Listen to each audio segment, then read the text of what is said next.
I'm sorry for those of you who might have hearing aids because that is really hard on the ears. Welcome to the Unitarian Universalist congregation of Grand Traverse Sunday Service, where all are truly welcome, all of every background, identity, and age. I am Susan Smith, a member of the Sunday Services Committee. The theme of today's service is Reflections on Resistance. I have added an unscheduled reflection, which is my own, and here it is. I hope you are all okay. I am not. The last time I stood before you was only 3 weeks ago. It was the Love Ambassador Service, and Gladys Munoz was our guest. At that time, we were reeling from the fact that Donald Trump had invaded Venezuela. We could only imagine the trauma of experiencing bombs exploding and buildings collapsing as a result of a planned regime change executed by the U.S. military under order of our commander-in-chief. 3 days later, on the 7th of January, 37-year-old Renee Nicole Good was executed by U.S. government agents while sitting in her car in her neighborhood in Minneapolis, functioning as a legal observer of ICE agents and their so-called work. And then, while she was trying to drive away, essentially to get herself out of that area, she was shot through her open window 3 times at point-blank range as she began to drive away. And yesterday, just 17 days later, Alex Jeffrey Preddy, a 37-year-old ICU nurse at a local VA hospital and an avid outdoorsman, was shot in a scuffle with ICE agents after helping a woman who had been thrown to the ground.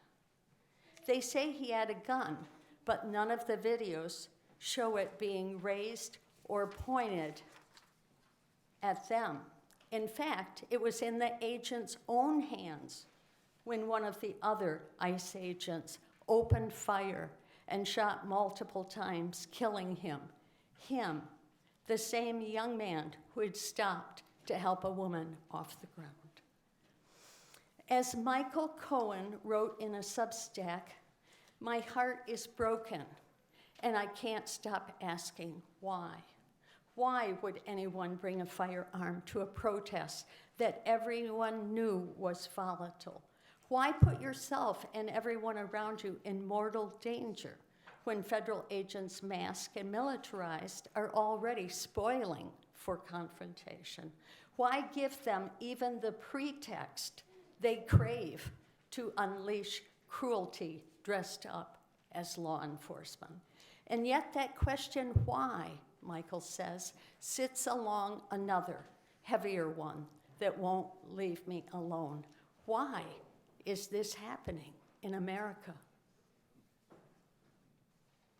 I would like you to join me in the remembrance of these 2 young people whose lives were sacred as we affirm by our first principle, our belief in the inherent worth and dignity of every person. Both of these young people chose to serve others in their work, and when they lost their lives, they were witnessing unjust, undemocratic, dehumanizing behavior on the part of ICE agents. We must resist any rhetoric that diminishes Renee or Alex's humanity. They were not domestic terrorists. They were loved human beings. Our compassion, based in our second principle, calls on us to resist any narratives attempting to justify violence. Excuses or conjured up narratives do not justify violence, and certainly not extrajudicial executions. Our UU faith calls us not only to grieve, but also calls upon us to challenge systems and structures that produce harm.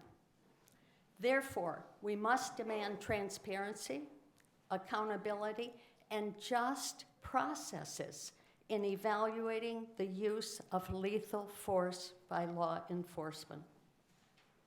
Our sixth principle calls for a commitment to democratic and fair processes in the protection of human rights, and therefore we affirm that all voices of the grieving, of witnesses, of the community deserve to be heard, without which the democratic process would be incomplete and transparency impossible to achieve.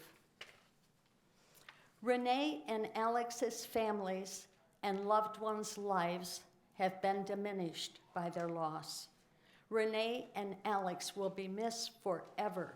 Their loved ones can never enjoy their company again, and therefore those loved ones will never be the same. I will finish my reflection with words excerpted from a piece by the Reverend Scott Taylor. The piece is entitled, "The Tenderness That Makes Us Fierce." He writes, "May love always be at your center. May compassion lead us closer to the broken and brokenhearted. May that proximity prove once again that we all suffer as equals.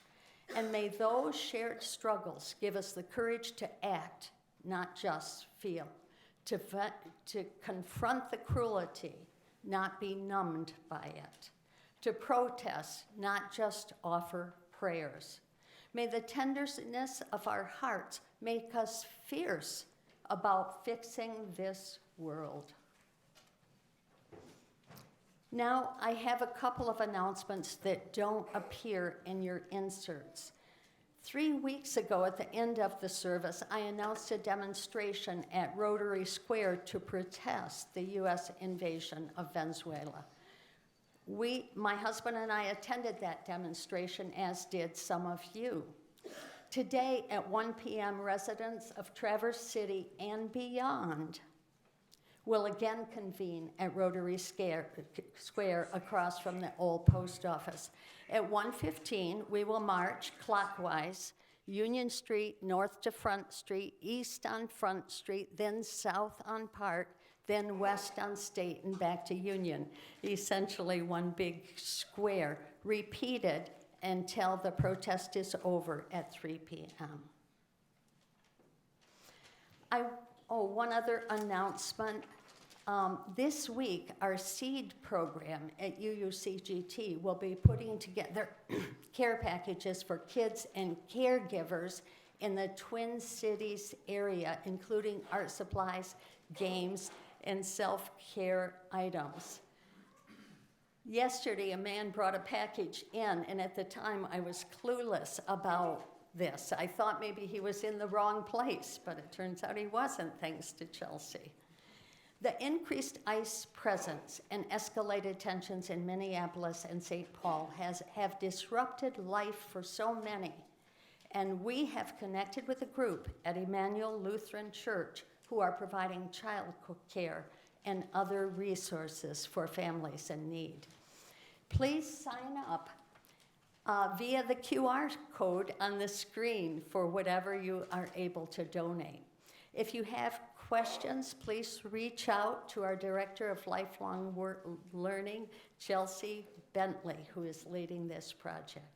Today, after service, we will have an opportunity to write notes expressing love and solidarity to the people in Twin Cities. We will also have a station set up in the SEED classrooms to make friendship bracelets for people to carry as a tangible reminder of our solidarity with them. So beautiful, thank you. Now, I want to turn to a few of my other routine responsibilities. I want to call to your attention the notes in our order of service. I will not read them to you. I want to bring your attention also to the joys and concerns, the opportunity to record your joys and concerns in our book at the front of the sanctuary on your left. What is written will be shared by Connie Metcalf later in the service. Candles near the book are available to commemorate your joys and concerns, whether recorded in our book or not. And again, I want to call your attention to the rest of the announcements on the insert in the order of service.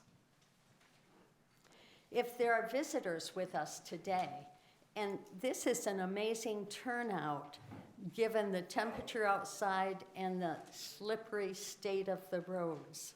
So thank you for being here. But if there are visitors with us today, I invite you to stand and introduce yourselves if you are willing and comfortable. Frank has a microphone available so that your introduction can be heard by those in the sanctuary and even those at home.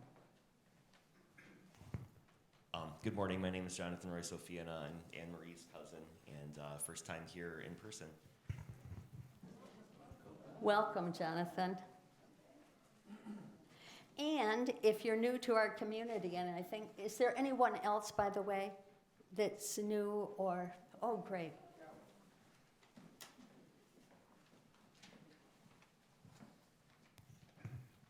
Hello, I'm Dan Williams. I drove in from Elk Rapids today. My daughter Emily's been worried about events you guys are taking care of or discussing.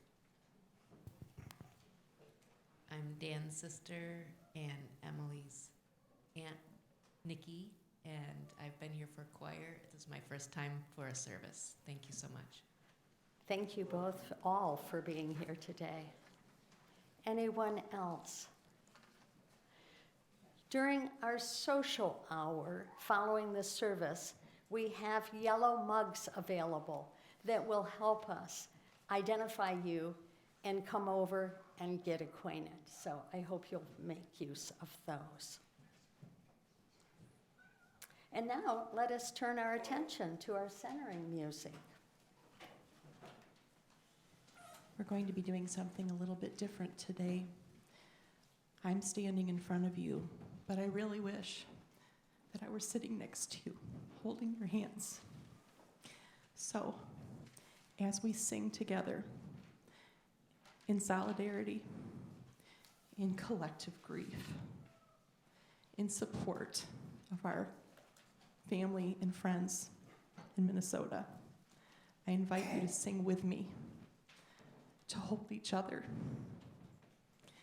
as we share this moment. I'll do my best to start this.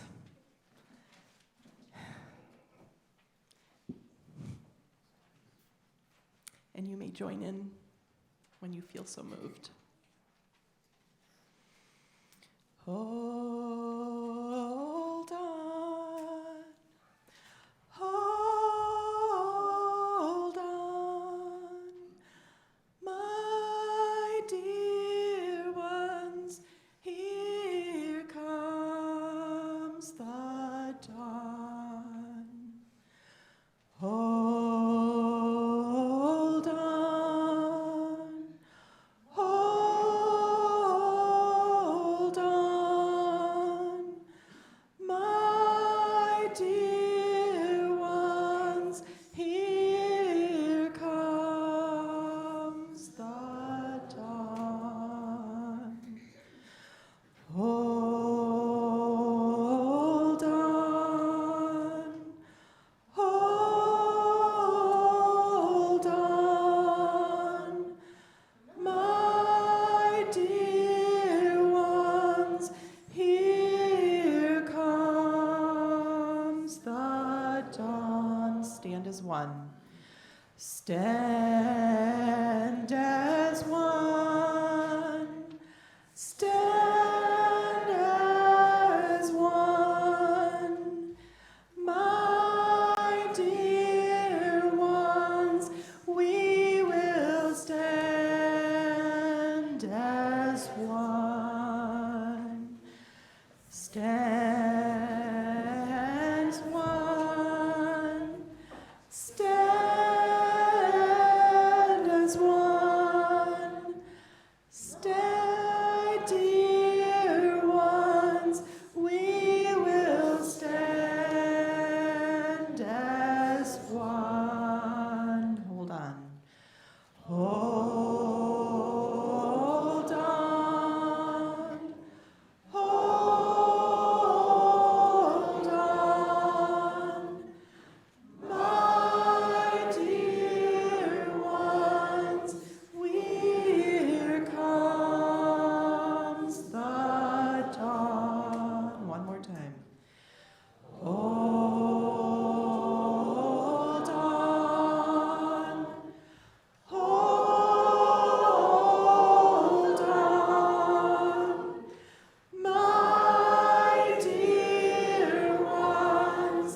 Now has come hard winter, with whip of wind and slash of snow, and the diamond-bright stars in the black ice of the heavens.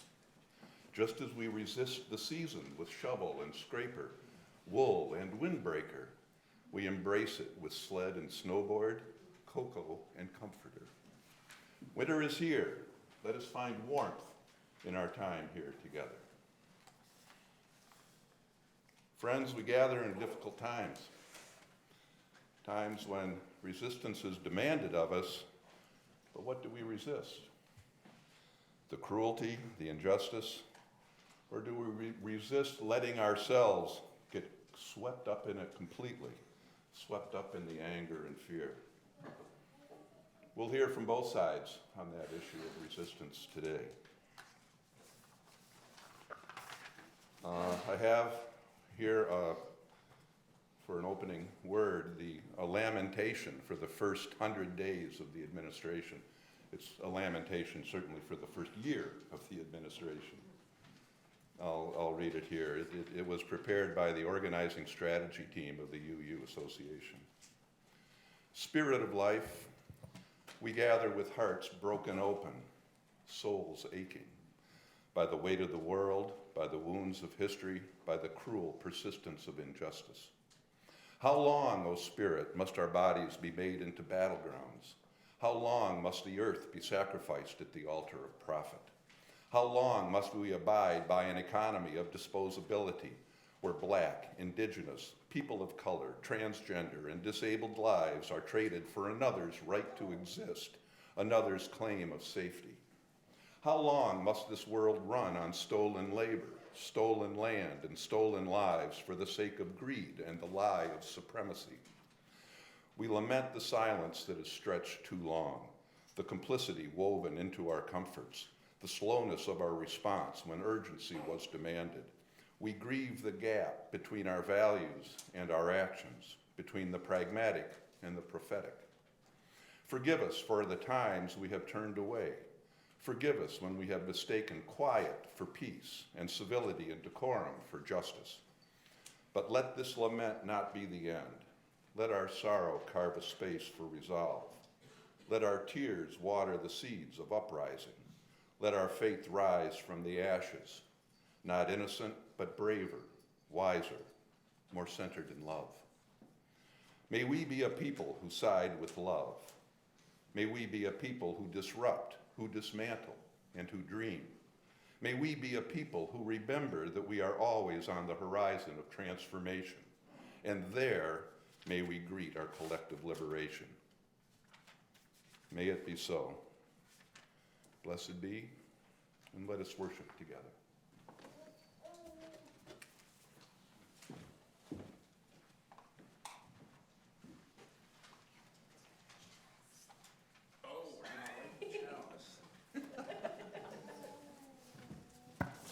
Amateurs. We light the chalice today with our missions. We will read our mission statement, which is on the back of your order of service. Grounded in love, we protect the web of life by building beloved community, making good trouble, embodying radical love, and engaging in lifelong learning.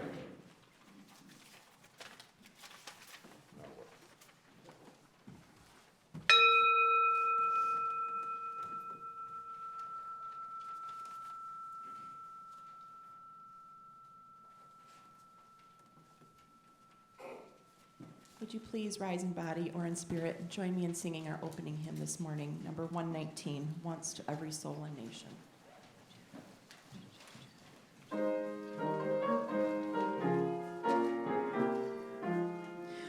Once to every soul and nation comes the moment to decide in the strife of truth with falsehood for the good of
kids want to come forward, come on up. Our young and young at heart, join us on the carpet. Frank, are you still somewhere? Aha, there you are. You're so on top of things. If you did not get a paper boat when you came in, please raise your hand because you need a paper boat. Raise the eye. All right. Good morning, my friends. Our story this morning, it might change the definition of resistance a little bit. Our story is about a river. So, as you listen, every time you hear the word river, I'm going to ask you to help me make the sound. And we're going to rub our hands together like this. So let's practice. River. This is our sound of our rushing river. All right. This is to make sure you're listening. Your paws don't make sound. That's okay. All right. So this story is inspired by the author Michelle Alexander and also by the author and podcaster Glennon Doyle. Joyful sounds. We're so excited to be here. I love it. Since the beginning of time, there has been a river. People have different names for it. Some call it source or energy, God or spirit. But no matter what we call it, the river flows toward freedom. It flows toward love and justice and liberation for all people. But for almost as long as the river has existed, for as long as people have tried to flow toward freedom, there have also been forces who wanted to stop it. Those forces, those people who want to stop progress, are the dam builders. Do you know what a dam is? What's a dam? Beavers make dams. Yes, and that's what they do. They stop the water. They stop the flow of the river. And not just beavers. People, look at that. Crushed it. And not just beavers. People also build them.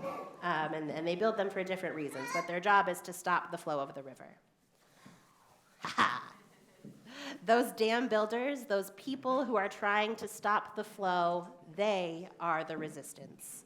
They create systems and laws that are not just or fair. They separate people from each other, and they work against the flow of love and peace. Sometimes we who work for justice and equality call ourselves the resistance, maybe because of Star Wars, maybe because we are fighting against the systems and the laws that the dam builders created. But friends, I have good news. We are not the ones resisting. We are the ones moving and working with the flow of the river. We are helping to imagine and shape and build the world as it was always meant to be. Instead of building dams, we are listening to the mighty roar of the river. And it is calling us to move, and we are building boats. There is a whole fleet of boats in our river today. The dam builders are still trying to stop the flow, but the people in the boats are pushing forward. They are part of the Freedom Fleet.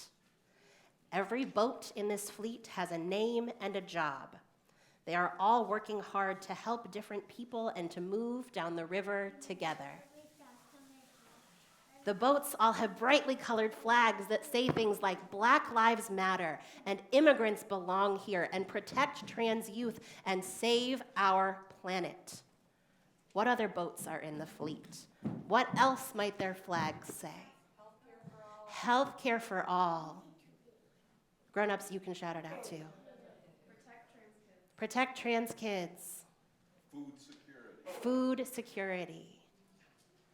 There are so many boats.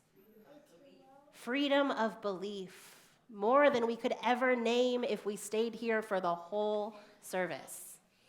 But the most important thing is that in these boats, we are one fleet. We are working together toward one common goal, to move down the river, toward progress and toward freedom.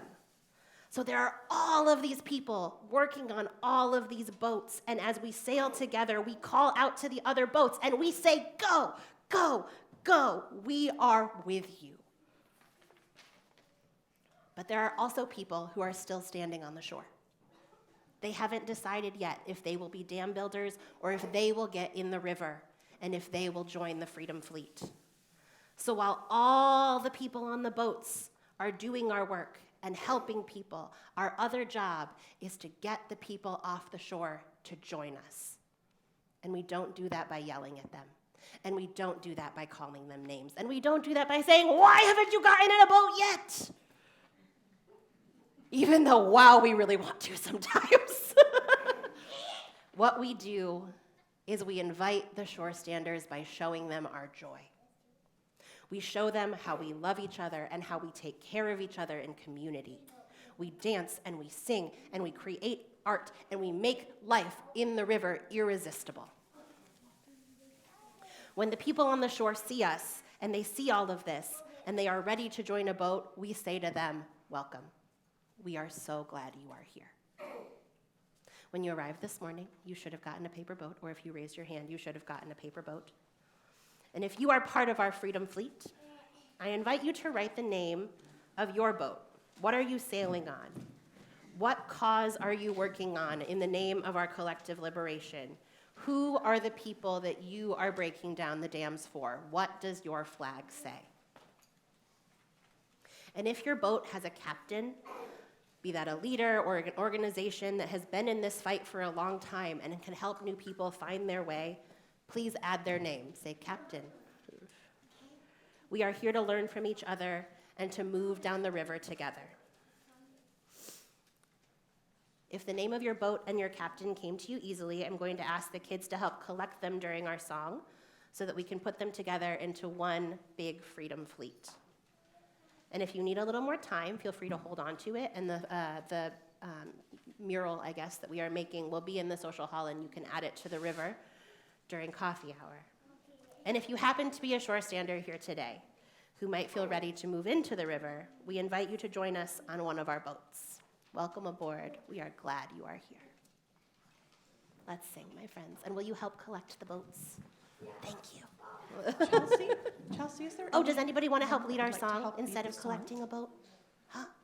No, they want to collect the boats. All right. I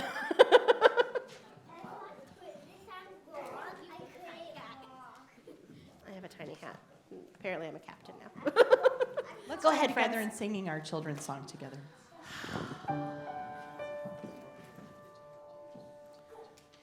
We are children of the stars, we are children of the earth, we are spinners and weavers in this web of life, and the joy that we weave reaches out beyond the stars and deep within the center of our being. We are children of tomorrow, we are children of our dreams. We are planners and builders in this web of life, and the future that we weave reaches out beyond the stars and deep within the center of our being. You guys can go with Miss Nikki and Miss Luna. I have to stay here and talk to the grown-ups for a second. Oh, go ahead. Go with Miss Nikki and Miss Luna. They know what to do with them. Bless the caregivers. Because weirdly, I get to stand up here and talk to the grown-ups. I'm not tall enough to stand on this podium. I can't see you all. There we go. Okay, this feels weird. This is not where I'm used to standing. So my friends, a few months ago, my friend Erica asked me if I considered myself a community organizer. This question surprised me. It was the start of Pride Week, and we were facilitating a zine-making party for teenagers at the community center while prepping some of the other things that we needed for events coming up throughout the week. Community organizer wasn't something I had ever considered calling myself, and I struggled to feel worthy of the title. Sure, community is something that I value deeply for myself, and I hope to help others find. The whole reason Erica asked me this question was that I was talking to a parent who was new in town and helping them maybe connect with some organizations where they might build connection. But an organizer? Me? No. I have raging ADHD. If you've ever been in my office, You know this. I am improvising my way through every moment of my life, and I am constantly losing my keys and my phone. Nobody who has spent more than 5 minutes with me would ever call me organized. But here's the thing. Communities are made of people, and people aren't perfect. No matter what we might see in our photos and our carefully curated social media feeds or professionally posed family Christmas cards. Most of us are in the messy middle of life most of the time. None of us have all the answers or all the skills to do this on our own. That's the point. That's why we need each other. That's why we need community. So anxiously and imperfectly, yes, I am a community organizer. But what does that mean in practice? And why am I talking about it during a service on resistance? At its core, all of my work is about bringing people together. Sometimes that's with kids and families here at church. Sometimes it's with queer and trans teens at the youth group at Up North Pride. And sometimes it's through my creative chaos art workshops. Sometimes it's just bringing friends together for a meal in my living room, even when there are still dirty dishes in the sink and I didn't have time to vacuum. All of this is liberation work. All of this is me getting in the river. Remember the dam builders, the ones getting in the way of progress? The systems of oppression that they have built and upheld, racism, sexism, homophobia, and transphobia, massive wealth inequality, these are all things meant to keep people divided and afraid. They want us to believe we are fighting alone, that our neighbors are our enemies. They want us feeling exhausted and powerless because that is how the privileged few dam builders at the top of systems of empire stay in control. The past few weeks, like many of you, my eyes have been on Minneapolis. Every day we see new horrors, people being detained and disappeared, protesters being tear gassed and beaten, children being taken from their families, and people being murdered in broad daylight by an occupying force that is funded by our tax dollars. But there's more than terror and state violence happening in Minneapolis. There are also helpers. There is also community. There are neighbors showing up for each other in so many ways. People are building networks of mutual aid. They are providing food for families who do not feel safe to leave their homes. They are waiting at school bus stops to make sure kids get home safely and collecting winter gear for those who are out in the cold defending their neighbors.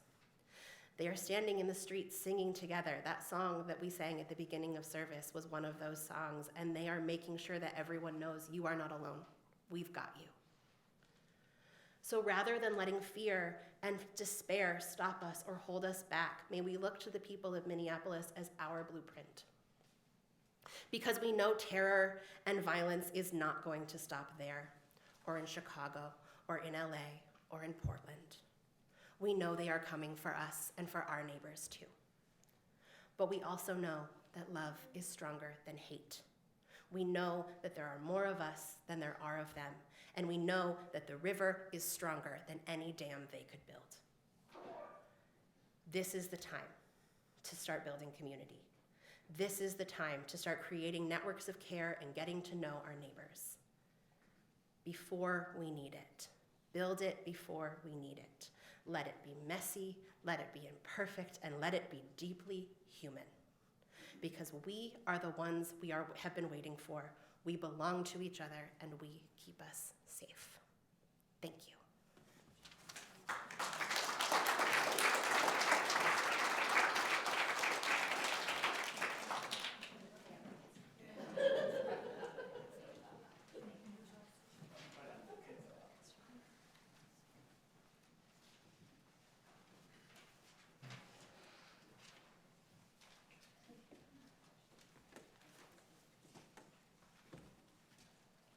Our offering is our opportunity to help in a material way to sustain this community. Both self-governing and self-sustaining, the UUCGT receives no outside funding. We rely on the generosity and commitment of those who find meaning here. Our ushers will pass baskets with two sides. One side supports the life and mission of this congregation. The other supports needs in the communities, including local food programs, shelters, and services for those most vulnerable. A portion of our community giving supports our social justice work. These choices reflect our shared UU values. Love at the center, surrounded by generosity, transformation, equity, pluralism, independence, and justice. And by the way, as Mary's sign indicates in her banner in the social hall, there's no room for ICE injustice. You can give in the many ways that you can imagine, those showing on the slide in my favorite, AutoPay by my bank. However you give, please let us know on a memo line or comment field or via a phone call to the office whether your gift is to be applied to your pledge, to community needs, or for a special collection. This helps ensure that your gift is used exactly as you wish. Every gift, large or small, is received with deep gratitude. If this is your first time with us, please be our guest as the baskets pass. We now gratefully receive this morning's offering, and please enjoy our meditation music.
Good morning. Everybody hear me okay? My name is Marty Hayden, and my wife Lori and I moved here from Alexandria, Virginia last March. In June, I retired after 37 years as an environmental lobbyist, 7 years working for the Sierra Club, followed by 30 years with Earth Justice, the nation's largest nonprofit environmental law firm. I engaged in a lot of resistance during my career. And in my experience, most of those efforts are marathons, not sprints. It's important to have long-term commitment and to use your resistance actions to build political power for a better future. It is also important to celebrate your victories and to have some fun along the way. Jeff, first slide, please. I first became an environmentalist after working for 2 field seasons doing stream surveys for the Forest Service in the Tongass National Forest, the largest remaining temperate rainforest in the world. Our job was to map out stream characteristics and assess fishery values in proposed cutting units. Next slide, please. Walking through those groves of ancient forests, some 8+ plus feet in diameter and 300 feet tall is absolutely the closest I have ever felt to the Creator. A year or so after our surveys, what remained of these ancient forests were giant clear cuts that were essentially impassable. Next slide, please. These majestic trees were literally torn limb from limb and sold for about $2 a piece to become disposable diapers. Today, I'm going to talk about the path to creating the National Forest Roadless Area Conservation Rule, something I am quite proud of. Next slide, please, Jeff. The National Forest Roadless Areas are wild forests that have been inventoried, meaning mapped. Most are in the west and are 5,000 acres or larger in size. In the east and Midwest, they are usually much smaller. National Forest Roadless Areas contribute drinking water to some 60 million Americans and save downstream communities millions of dollars in water treatment costs annually. They are also strongholds for biodiversity. 65% of Forest Service listed sensitive species benefit directly or indirectly from roadless areas. Funding road building into roadless areas is something the Forest Service did to benefit the timber industry at taxpayer expense for decades. It was highly controversial, triggering many protests and lawsuits. Next slide, please. Our national forests contain 371,000 miles of roads, enough to circle the earth 15 times. Only 65,000 miles of those roads are for passenger vehicles. The overwhelming majority were built as logging roads. Roads are the largest source of water pollution in our national forest. They also serve as vectors for disease, and most wildfires are started by humans and start within a half mile of a road. Next slide. To fight back in 1996, we ran an amendment to the spending bill that funds the Forest Service to eliminate federal funding for logging roads. It was led by Republican John Porter of Illinois and Democrat Joe Kennedy of Massachusetts. We won on the House floor, that is, until Speaker Gingrich could twist the arms of 17 Republicans to switch their votes the next day. In 1997, we ran Porter Kennedy again. This time, our opposition, knowing we would win, offered a substitute amendment that largely kept the cash but eliminated the $50 million Purchaser Road Credit Program, which was a road building shell game to benefit timber companies. Senator Dick Bryan of Nevada offered our amendment in the Senate, where it failed on a 50-50 tie. That House substitute amendment went on to become the law. That fall, there were rumors that Forest Service Chief Mike Dombeck was working on a transportation policy. In January of 1998, Dombeck publicly announced that they would be developing a transportation policy and instituting an 18-month road building moratorium in roadless areas on 130 national forests. Shortly thereafter, three of us met in Earth Justice's conference room and created the Heritage Forest Campaign, a collaborative effort to push for a policy for roadless areas for their own values, not just through the prisms of roads. Next slide, please. After much advocacy, in October 1999, President Clinton announced that his administration would develop a comprehensive policy to protect roadless areas. In May 2000, the draft roadless rule was released. It included all national forests except for the Tongass. 1.6 million public comments were received and over 600 public hearings were held. It was the largest number of comments and most inclusive comment process of any federal rulemaking before it. We crushed our opposition. We garnered over 95% of support in both written and oral comments. In 2000, I chaired the steering committee of the Alaska Rainforest Campaign, and over a 2-week period that December, we ran a patriotic ad 900 times covering Capitol Hill and the White House, calling on the Tongass to be protected with the following punchline: only a president can protect the Tongass, only a great one would. Next slide, please. On January 6, 2001, President Clinton unveiled the final roadless rule at the National Arboretum. He announced the inclusion of the Tongass, bringing the total protected wild forest under the rule to 58.5 million acres, a third of the national forest system. It remains the most significant forest conservation measure ever adopted by the Forest Service. At a party celebrating that final rule, senior White House staff told us that they could not turn the TV on without seeing our damn Tongass ad. So just real quickly, I want to bring things up to date.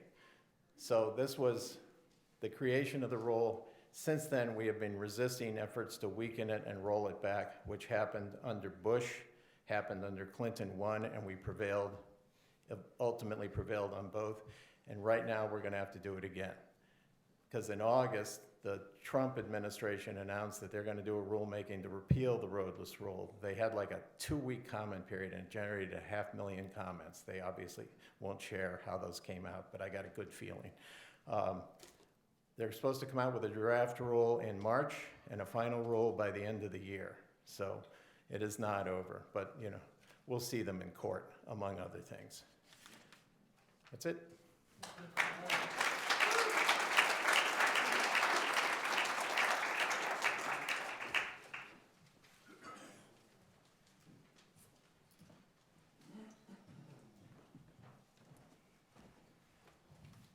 Good morning, friends. My name's Connie, and I'm with our congregational care team. It's now time for our joys and concerns. It is our practice as a religious community to set aside time in our service to name and honor the joys and concerns that mark our lives, the milestones and moments of our lived experience. I will be sharing the joys and concerns that have been offered up today for us to hold on our hearts as we have gathered. If you have a joy or concern that's a bit too heavy to share, I invite you to reach out to Rev Alex when he comes back, or our community, Rev Dr. Wendy, or a member of our congregational care team. And you can identify the care team by the purple ribbons on the bottom of our name tags. I see Arlene's here, another Arlene is here, Ann Swaney, so we'll stick around and be very available. You can also light a candle at any time during the service to honor a joy or concern during our stone meditation, knowing that you are held in the loving hearts of this community. And so are all babies. None of us is meant to travel life's journey alone. So here is what's been offered up today. This from Jim, concern for brave people standing up for injustice and human rights against men with big biceps and in freezing temperatures. Another offering, pray for people, children, animals who have no voice and are being abused. This from Tristan, a big joy at finally having my own place to live. A huge thanks to Sharon on the care team for help finding housing. A candle for my son, Tim, who was staying at Safe Harbor for the past few months and was asked to leave yesterday. He was treated wonderfully there, but like all other places he's been, they could not tolerate his behaviors due to his mental health issues. This from Kim Greavy. And another, proud of all of you UUers who will be out there protesting today. Stay warm and be loud. This from Ann Swaney. From Margaret Wozniak, who's in very warm Utah right now, sharing a concern.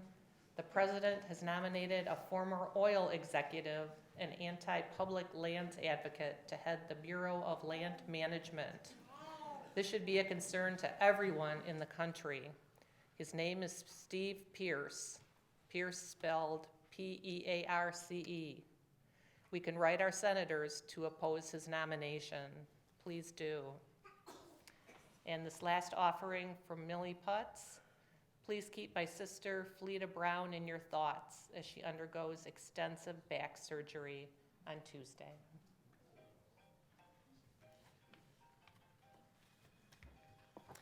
And now, let's hold a moment of stillness for the concerns and joys that remain in the silence and on our hearts.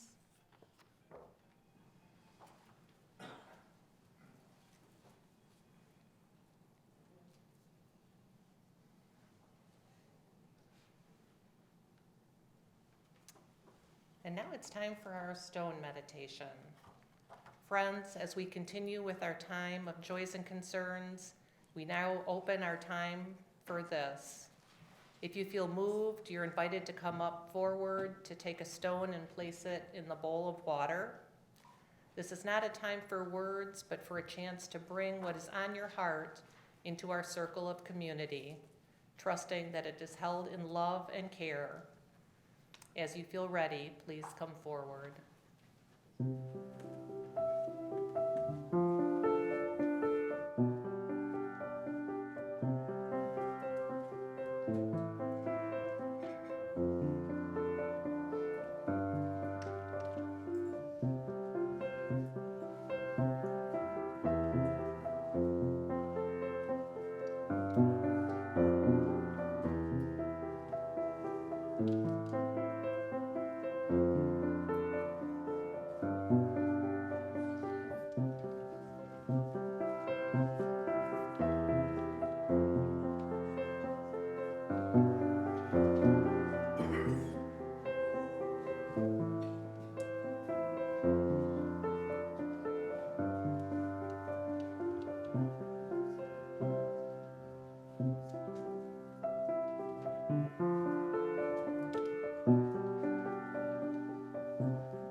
Would you please join me in singing our song of response, Spirit of Life? We'll sing it first in English and then in Spanish.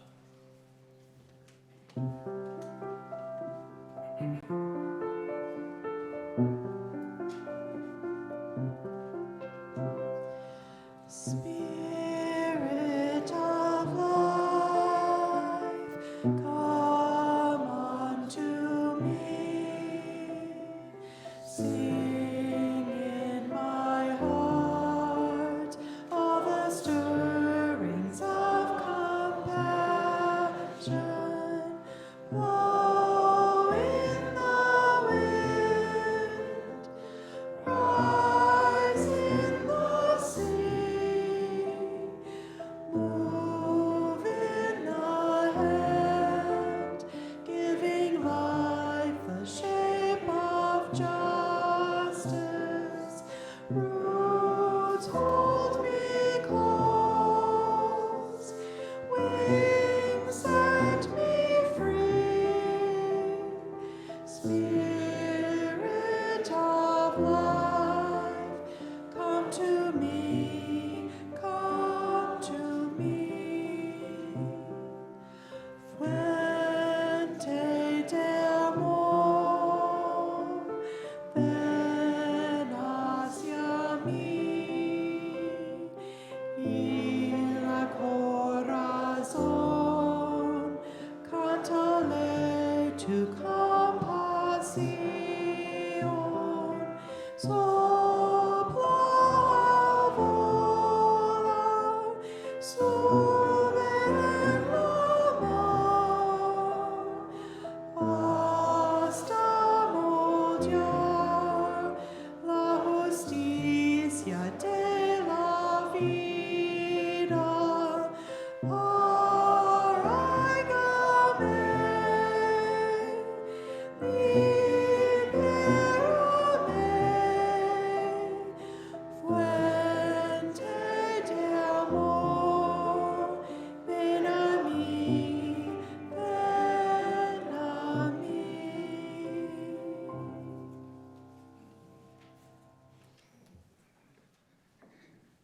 Hello.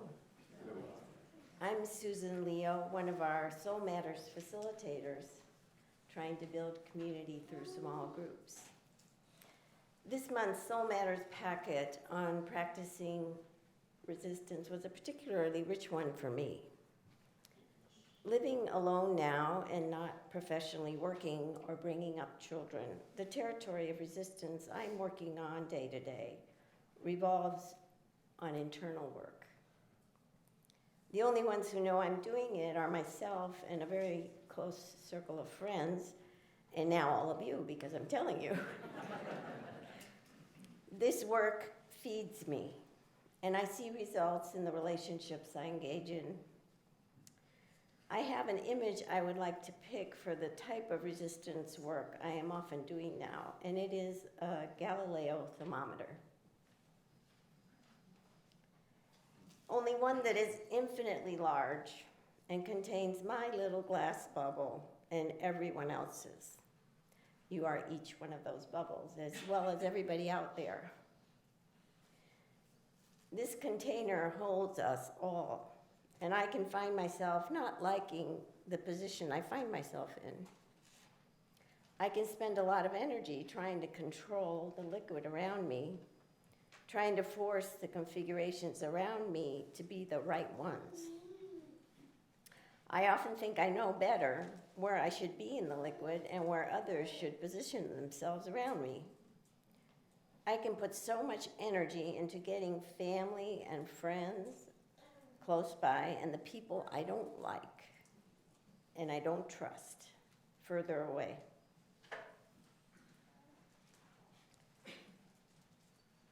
But it doesn't work because the little glass bubbles go where physics of some kind that I don't really understand leads us all to go. Ones I want close by move away or sometimes even disappear, and others who can be difficult move closer. What I have found helps is just letting go. Just letting go and allowing myself to be held in the liquid. This is a difficult concept to describe in words. It's not logical, but it's very much a felt sense that I have. It is not giving up, and it is not doing nothing. Not reacting takes work. If I learn to relax and trust the liquid, the configuration around me shifts with little effort on my part. It can get really scary for a bit as I work at not reacting or grabbing or acting or trying to make things a certain way. That only thrashes the liquid. Also, I can end up all alone if all the little bubbles move away. And that's scary. Yet, if I can just breathe, something I can strangely do in this mysterious liquid, and just float in a trust for a bit, the configuration around me repeatedly turns up to be full of love and well-being. The new configuration may not always be easy, but it ends up being one where my body and my heart tell me I belong and I can be useful. I am learning to trust my felt sense of belonging, independent of who is close and what others expect, or even how I imagined my life would end up. Other little bubbles show up. I and the bubbles around me relax and trust and find relief as we allow our configurations to adjust and to lessen our futile control efforts. Perhaps because glass bubbles end up further away from me than I would like, I have to adapt. But in the resulting configuration, we ask each other for help. That is a hard skill for me, asking for help. But in my little configuration, we help each other and we remind each other not to work hard at making things be a certain way. This leads to my having increased trust that I am a worthy person and that I'm lovable. This is important. It turns out that lack of trust in my own worthiness is often the reason I thrash around trying to change things. If I am scared or doubting my worth, or trying to protect an image of myself or please certain others, I am keeping busy resisting the order around me. I can feel like at least I'm doing something, but doing something and keeping busy is often counterproductive. Just accepting the configuration and doing less often turns out to lead to a better outcome. Increasingly, my newfound configuration is holding me accountable to the situation.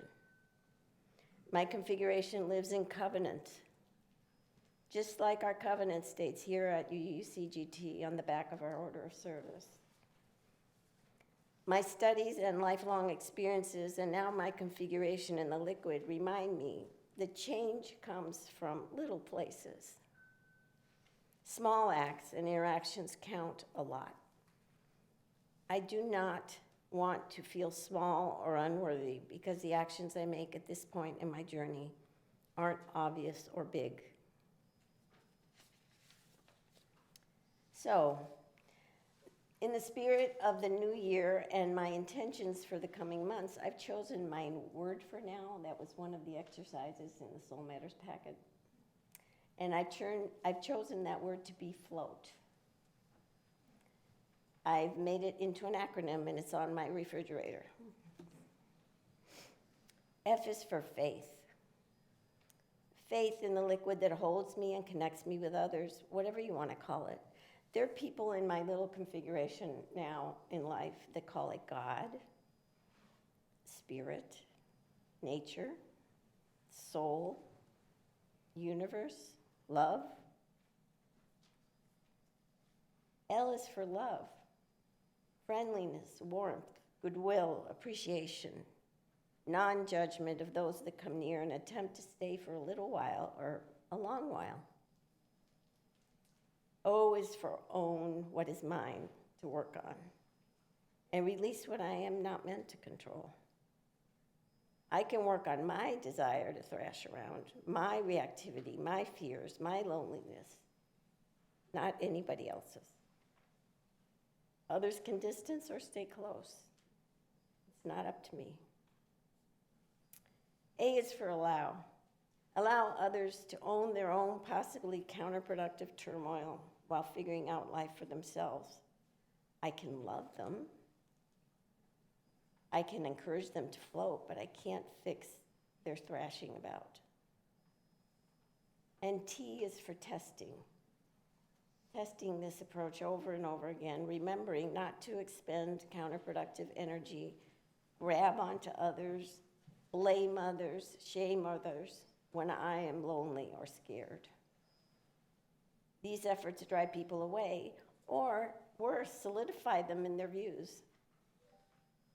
So far, my tests have shown me I survive best as I stop increasing the turmoil in the water. Just float and stay open to the others who float by, and the beautiful configurations emerge. This is my current experience. If this does not lead to a grounded sense of spiritual ease, appreciative joy, and kind compassion and gratitude for having my one precious human life, then I'll need to revisit it, change it. For now, it is what I have to offer in a world that scares and discourages me all the time. The scientist in my heart says it's working, despite the critical mind that keeps shouting, react and do more. Today, my resistance comes in the form of small acts that remind me and encourage others to conserve our strength so that we have energy to love, appreciate, and delight in each other as we each find a grounded sense of worthiness. So we can remain values-based, love, as you can see, and we often see repeatedly on the back of our order of service and on the screen here, is at the center of all of our values. Without it, our values can't survive. That includes self-love. That image of love and our values is just above our mission and our covenant of accountability to each other as we respond to the needs of the world. You all help me by keeping me accountable to our values. This community is a good place to practice that and to practice the skills of productive resistance to our old patterns and our habitual reactivity and focus on what really matters, which is to love each other.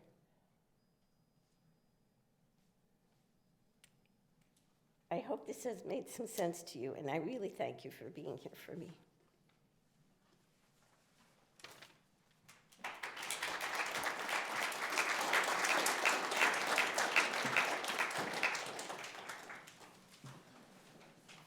We'll have a moment of stillness to consider today's testimonies.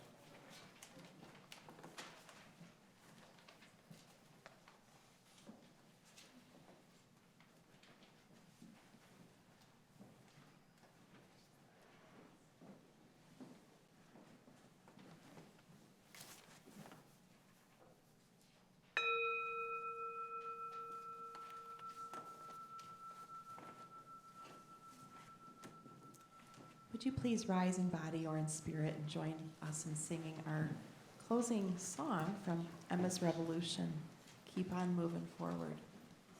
I'll sing the first verse free form, and then we'll all join in together. Please feel welcome to harmonize as well if you'd like. Gonna keep on moving forward.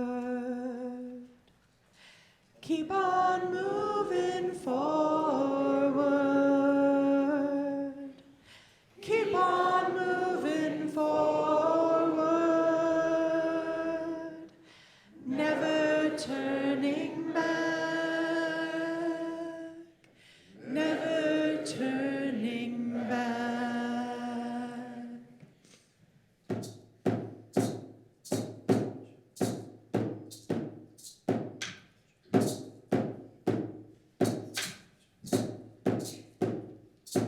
Gonna keep on singing proudly. Keep on singing proudly. Keep on singing proudly. Never turning back. Never turning back.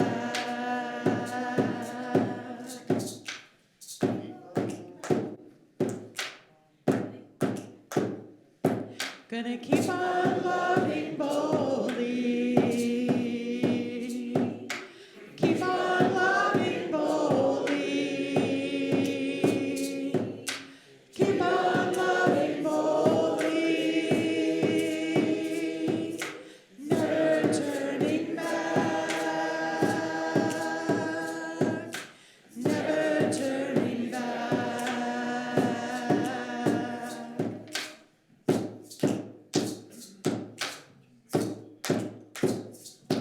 Gonna end the occupation. End the occupation. End the occupation. Never turning back. Never turning back.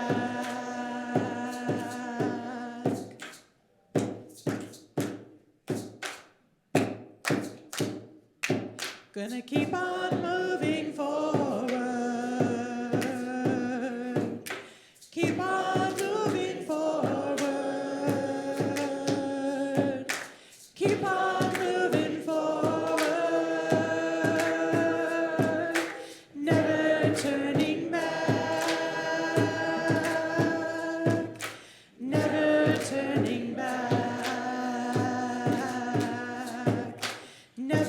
turning back, never turning back. One more time, never turning back, never turning back.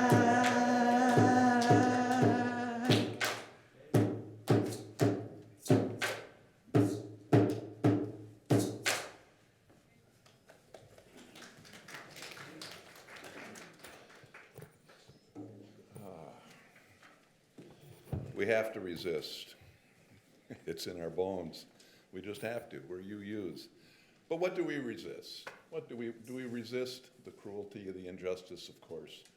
We have to also resist the urge to fight to the death of ourselves, to protect ourselves. We need to protect ourselves. We need to let go of some of this anger and help focus where we can be most effective. So if you could gather hands or give the sign, don't want to touch anybody. Letting go is not the same as aversion, struggling to get rid of something. We cannot genuinely let go of what we resist. What we resist and fear secretly follows us, even as we push it away. To let go of fear or trauma, we need to feel it fully and accept that it is so. It is as it is. Letting go begins with letting be.